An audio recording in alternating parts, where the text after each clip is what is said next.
Welcome to the VMware vRealize Operations Manager Management Packs demonstration. In this video, we will provide a quick overview of the management pack for storage devices.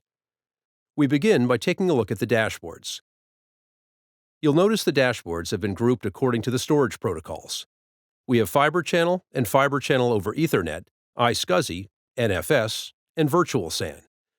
Grouped under Fiber Channel, we have dashboards for troubleshooting, components heat map, and component usage. We'll see the same for iSCSI and for NFS. Virtual SAN has two additional dashboards, Device Insights and Cluster Insights, which we will cover as the demo progresses. Let's start with the Fiber Channel Troubleshooting dashboard. Here you'll notice the topology tree on the left, which shows all components in the Fiber Channel infrastructure. This dashboard will help readily zero in on any health issues in our Fiber Channel fabric. At the top of the tree are the host systems. Clicking one, we see related objects highlighted throughout the tree, such as virtual machines, data stores, the host adapters on that host, Fiber Channel switch ports, target ports on the array, and the actual mounts on the array. On the right-hand side of the dashboard, we have top issues and alerts for the selected object. Further scrolling down into the dashboard, we see metrics that are contextually related to the object selected in the topology tree. Moving on to the Components Heat Map dashboard, we see the host adapter throughput and latency heat maps on the top, mount throughput and latency from the host perspective in the middle, and switch port transmit and receive in megabytes per second on the bottom.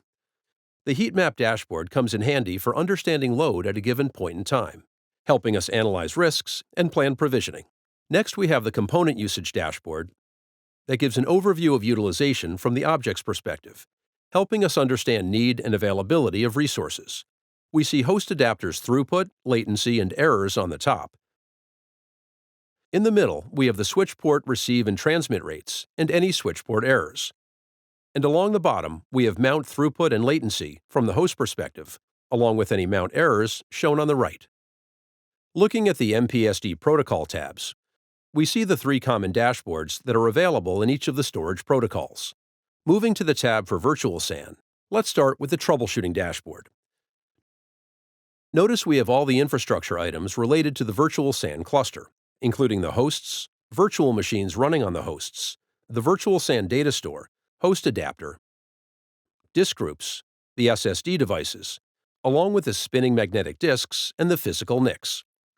This dashboard will be greatly helpful to understand if a vSAN component is degraded or affecting the overall health of the cluster. On the right-hand side, we see issues and alerts that are related to the items selected in the topology tree. Down below, we see the relative metrics related to the selected item. Next, we will look at the Device Insights dashboard. This gives us a breakdown of the devices in the Virtual SAN cluster, throwing light on current utilization, along with errors and preemptive warnings related to potential issues with physical components. We see the magnetic disk's capacity used, any reallocated sectors in the middle, and disk errors on the right.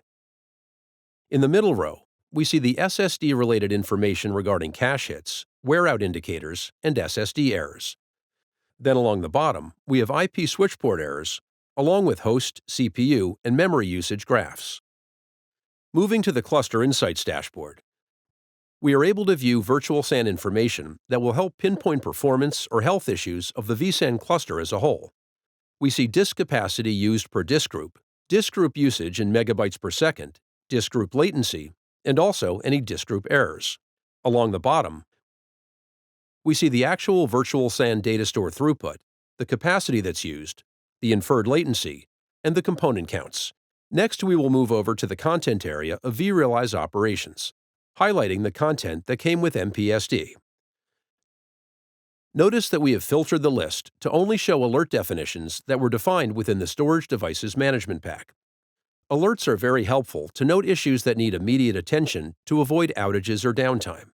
To readily pinpoint the problem, alerts provide detailed information, including the alert definition, adapter and storage types, criticality, and the impact area. Finally, we move to the Recommendations content section, which we have also filtered by storage devices, to show just those recommendations that came with MPSD.